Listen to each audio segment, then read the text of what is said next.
तो आज हम लोग एक्सरसाइज 5.3 का क्वेश्चन नंबर 3 बनाने वाले हैं। तो उसमें से जो पहला क्वेश्चन है, देखो दिख रहा होगा क्वेश्चन क्या दिया हुआ है। एक एपी में अब ए का भी मान दिया हुआ है, डी का मान दिया हुआ है, ए एन का मान दिया हुआ है, एन और एस एन का मान निकालना है। ठीक है, तो सबसे पहले हम लोग यहाँ ध्यान देंगे कि जिसका दिया हुआ है उसका यूज करते हुए हम लोग निकालेंगे। जिसे यहाँ तो साफ साफ पता चल गया है कि क्या क्या दिया हुआ है इसको। तो इस सवाल को बनाने के लिए ए का भी मान दे दिया है 5 है, डी का वैल्यू दिया हुआ है 3 है, ए एन का मान दिया हुआ है कितना है 50 है।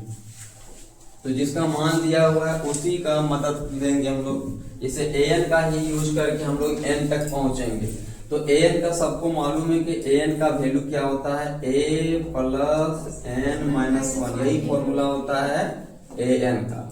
अब यहाँ देखो पुट करेंगे ए का मान और डी का मान, तो हम लोग का यहाँ से एन निकल जाएगा। क्या निकलेगा एन। तो ए का मान है 5, मतलब 5 पुट करेंगे, एन निकालने बोला गया है और डी का मान कितना है 3 इक्वल टू कितना हो गया 50। पहले ये 5 जो है प्लस वाला वो उस साइड जाएगा तो ये बन जाएगा यहाँ से n minus 1 into 3 equal to ये बनेगा 50 माइनस 5। अब यहाँ से जो बचा 45, ये जो डिवाइड में जो ये मल्टीप्लाई वाला 3 है, ये कहाँ जाएगा डिवाइड में, और 3 का टेबल में कट जाएगा 15 बार में।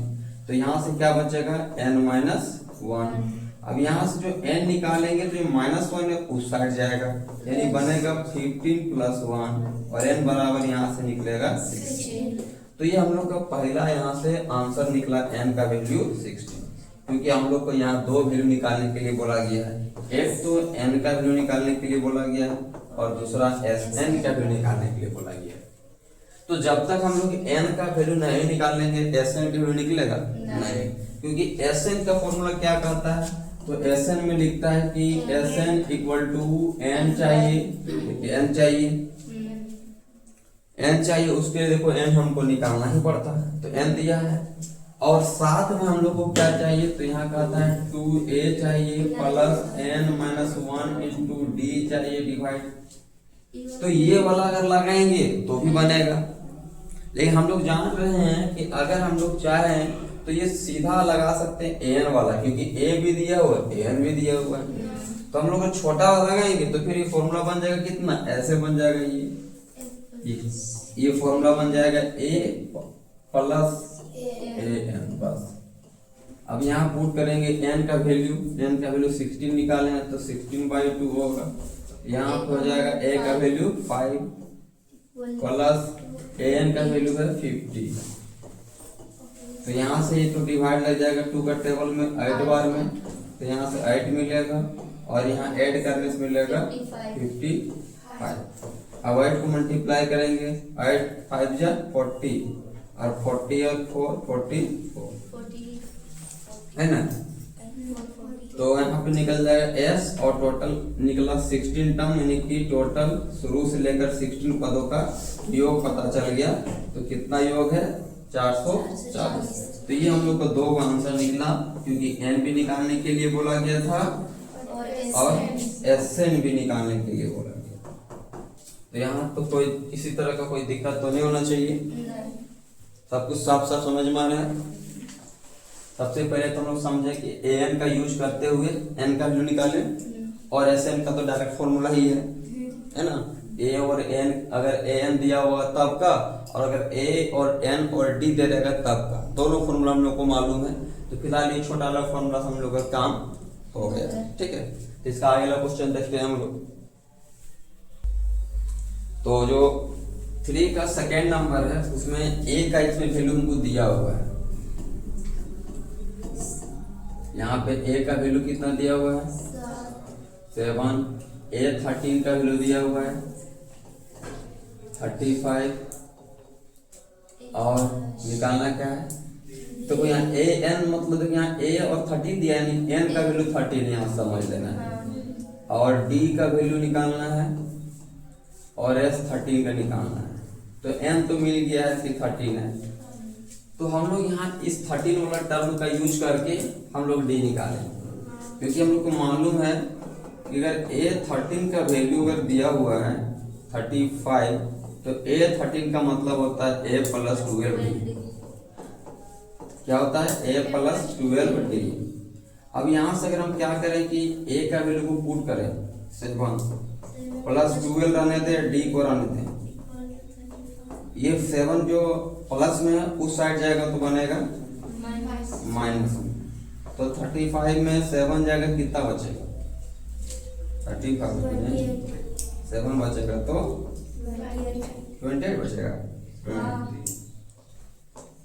और जो d यहाँ से निकालेंगे तो ये हो जाएगा 28 और ये मल्टीप्लाई डिवाइड में आएगा 12। कुछ कुछ कटेगा यहाँ से, देखो कितना टेबल कटेगा। 4 का पढ़ा तो लगभग काट रहा है कुछ कुछ, है ना। जैसे 4 तिया 12, 4 सत्ते 28, तो d का मान यहाँ से निकल रहा है 7/। तो एक आंसर तो हम लोग यहाँ हो जाएगा, है कि नहीं। एक आंसर हम लोग ये वाला हो जाएगा। अब हम लोग यहाँ के बाद आगे क्या करना है? S13 निकालना है।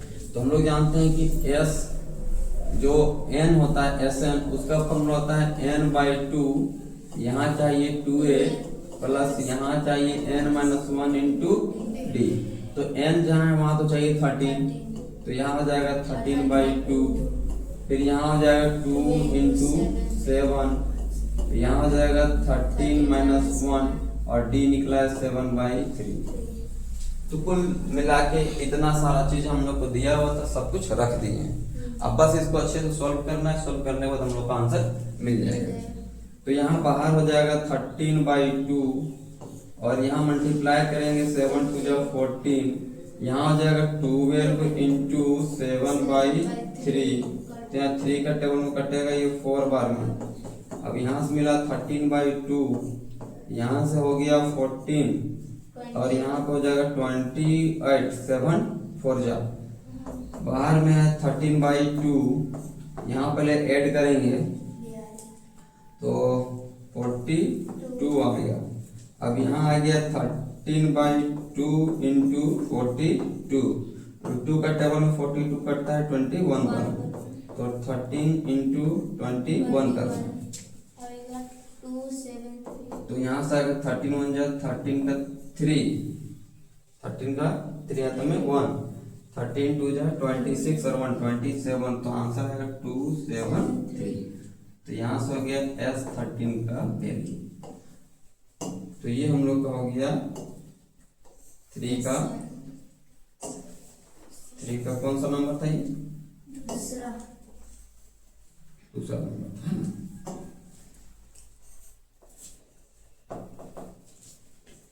ये हम लोग का सेकेंड नंबर था। अब अगला हम लोग देखते हैं थर्ड नंबर। तो क्वेश्चन नंबर 3 देखो, 3 का ये 3 नंबर है ना। तो इसमें दिया हुआ क्या क्या वैल्यू? A12 का वैल्यू दे दिया है।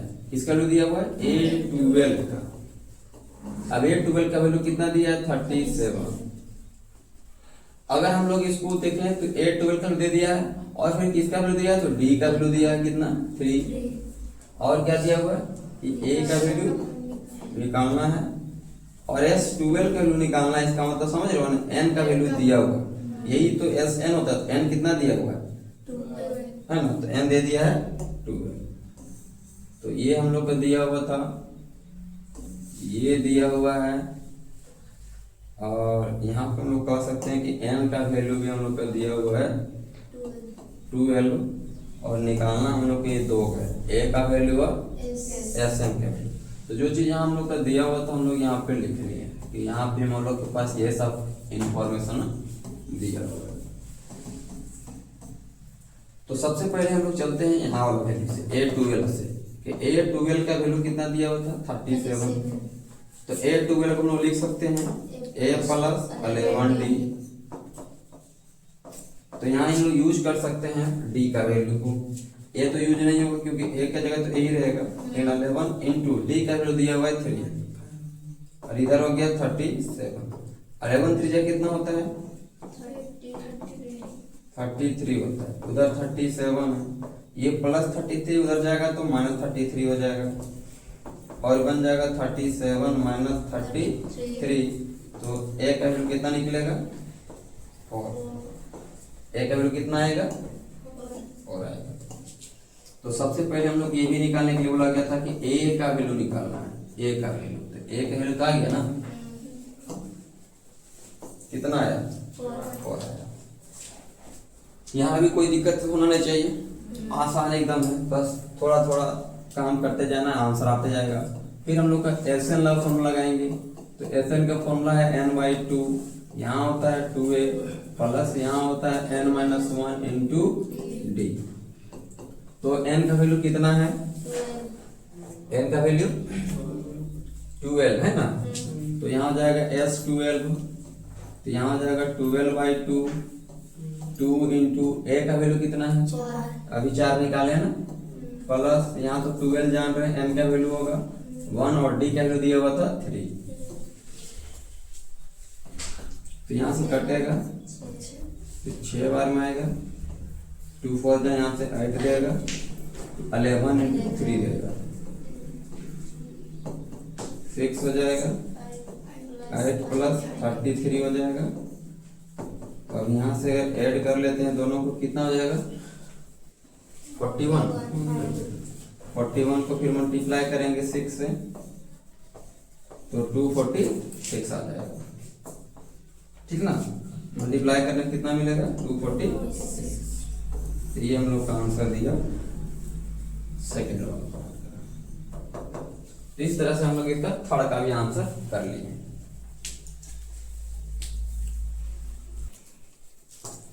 तो यहाँ हम लोग क्या क्या दिया हुआ उसको पहले लिख लेते हैं। A3 का वैल्यू दिया हुआ है 15, S10 का वैल्यू दिया हुआ है क्या 125। तो यहाँ से n का वैल्यू पता चल रहा है 10 है, क्योंकि निकालना देखो A10 है, तो A10 निकालना है। और क्या दिया हुआ है d का वैल्यू भी निकालना है। ये दो चीज हम लोग को क्या करना है, निकालना है। इस क्वेश्चन को सॉल्व करने जा रहे हैं हम लोग, और जो जो इंफॉर्मेशन दे रहा था उसको यहाँ पे हम लोग लिख लिए। सबसे पहला हम लोग यूज करेंगे इस जगह से, ठीक है। सबसे पहले काम करेंगे A3 का। A3 का वैल्यू दिया हुआ है 50। A3 का मतलब होता है प्लस 2d इक्वल टू, इसका आगे अब सोल्व नहीं होगा क्योंकि ना A का वैल्यू दे ले और ना ही d का वैल्यू दे ले। हम लोग यहाँ से क्या कर लेंगे, इसको इक्वेशन 1 उसके बाद हम लोग फिर से चलेंगे S10 लाना। S10 का वैल्यू दे रहे 125। SN के फॉर्मूला बताए थे ना, n/2 होता है, ठीक है ना, n/2 होता है। फिर यहाँ पे 2a plus n-1 into D होता है इक्वल टू यहाँ पे 125। यहाँ देखो n का वैल्यू कितना दिया हुआ है, तो जहाँ जहाँ n है वहाँ कितना पुट होगा। तो यहाँ हो जाएगा 10/2, यहाँ हो जाएगा 2 इंटू ए, तो 2 ही रहेगा। यहाँ 10 माइनस 1 तो सीधे कर देते हैं 90, 10 माइनस 1 तो 90 कर देते हैं। तो यहाँ क्या होगा 125। 2 का टेबल को काट देंगे, कितना मिलेगा 5। 5 भी यहाँ मल्टीप्लाई होगा, डिवाइड में चला जाएगा, तो बच जाएगा 2a plus 9d equal to 125 divide by 5। और 5 का टेबल में काटेंगे तो 2 और 5 25 1 कट जाएगा, और हमको एक इक्वेशन मिल जाएगा कितना का 2a प्लस 90 इक्वल टू 25। ये हम लोग को हो गया पहला, दूसरा इक्वेशन। यहाँ पहला मिला, वहाँ दूसरा मिला। और जब इस तरह का दो समीकरण होता है तो उसको हल करने के लिए हम लोग विलोपन विधि का इस्तेमाल करते हैं, या तो प्रतिस्थापन विधि है, और भी बहुत सारा विधि है। चैप्टर 3 में हम लोग पढ़े थे कि तो जब दो समीकरण को हल करना हो तो तीन चार विधि वहाँ दिया हुआ, 4 विधि। तो फिलहाल हम लोग यहाँ समीकरण 1 और 2 को विलोपन विधि से हल करेंगे। समीकरण 1 तथा 2 को कौन सा विधि से, है ना, विलोपन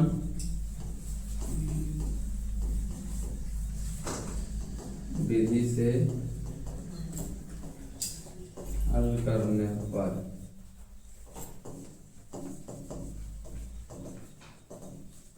पहला समीकरण क्या है हम लोग का है, तो a plus 2d equal to 15 और दूसरा क्या दिया हुआ 2a plus 9d equal to 25। ध्यान देने की बात है, क्या बता या तो a के सामने वाला या तो d के सामने वाला दोनों का किसी एक का बराबर नहीं होगा तब तक विलोपन विधि नहीं लगता है। उसके लिए हम लोग क्या करते हैं, इसके देखो इसके आगे 2 है तो ऊपर वाला को क्या करते हैं 2 से गुना करते हैं, इसके ऊपर 1 है तो नीचे सबको 1 से गुना करेंगे। तो गुना करने के बाद देखो कुछ ऐसा बन जाएगा, 2 से सब गुना होगा तो ये बन जाएगा 2a, ये बन जाएगा 4d, ये हो जाएगा 30। इसको 1 से मल्टीप्लाई कर देखो ये 2a रहेगा, ये तो 90 ही रहेगा, ये 25 ही रहेगा। तो वो क्या हुआ दोनों सेम आ गया ना।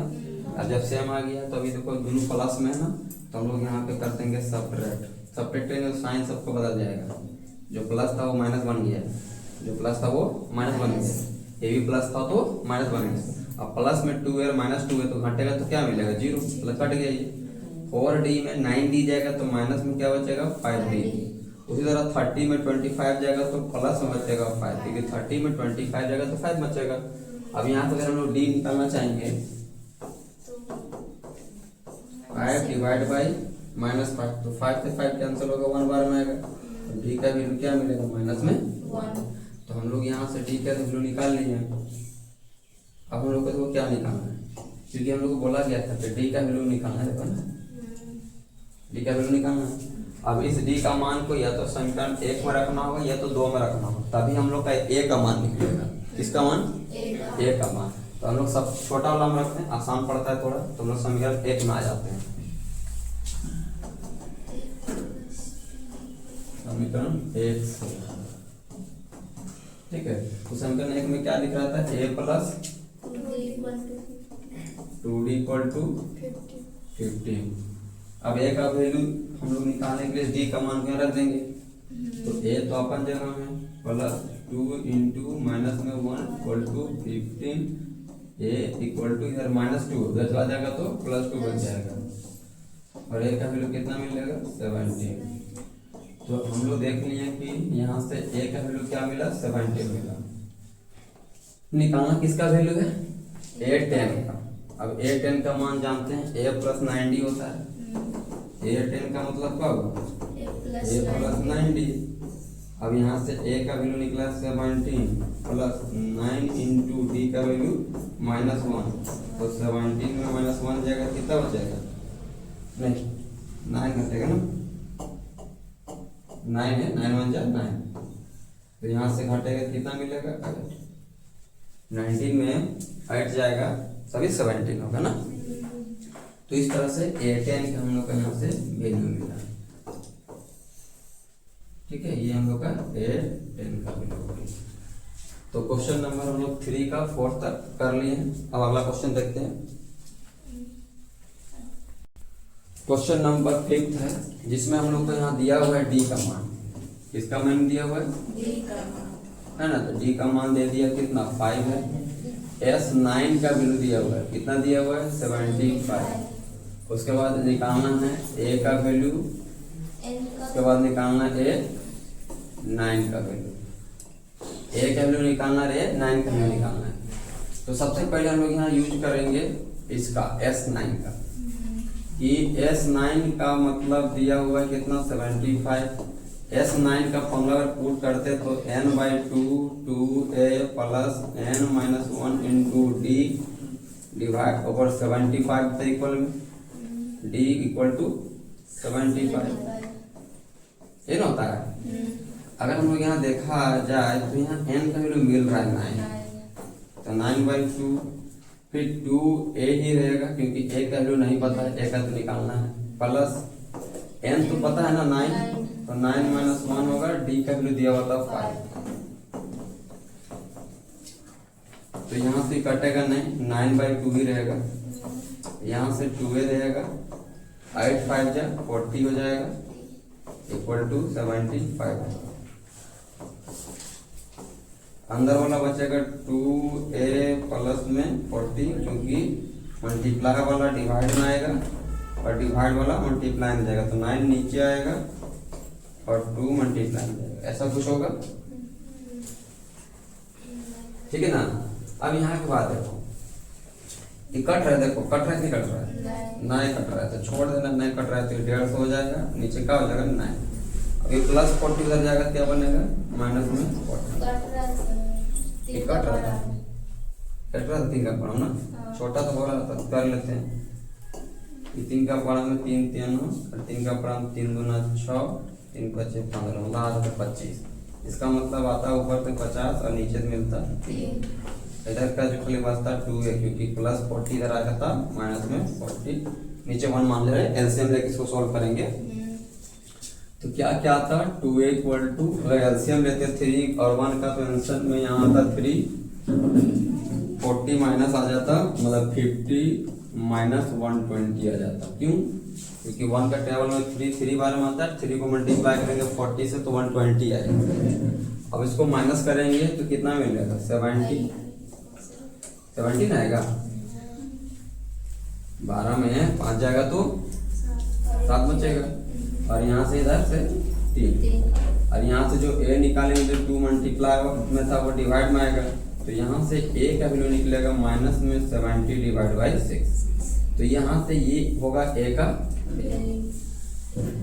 अब a का वैल्यू तो निकल गया, हम लोग को चाहिए a9 का वैल्यू, और a9 का मतलब तो जानते हो a प्लस 8d, a9 का मतलब a प्लस 8d, तो a का वैल्यू यहाँ पे 70/6 है प्लस 8 इंटू, और d का वैल्यू हम लोग का दिया हुआ है 5, तो यहाँ उसी तरह हो जाएगा कितना 80 प्लस माइनस पे 70/6 और प्लस में यहाँ हो जाएगा 40, नीचे कुछ नहीं तो 1 ले लेंगे, एलसीएम लेंगे यहाँ 6 का, यहाँ होगा 70, यहाँ हो जाएगा 240, ठीक ना। अब 240 में 70 जाएगा, कितना बचेगा घटाओ घटाओ घटाओ,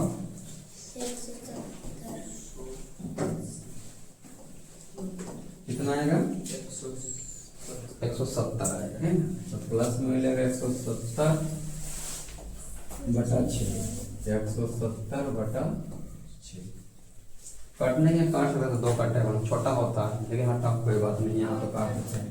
यहाँ कटेगा 2 3 जा, यहाँ कटेगा 2 8 जा 16, 2 बात वही है, उतने मिलेगा। a9 का वैल्यू 85/3। तो हम लोग को 2 आंसर चाहिए था, दोनों आंसर मिले है ना। एक चाहिए था a का वैल्यू और एक चाहिए था a9 का वैल्यू, ठीक है। अब यहाँ तक तो लोग अच्छी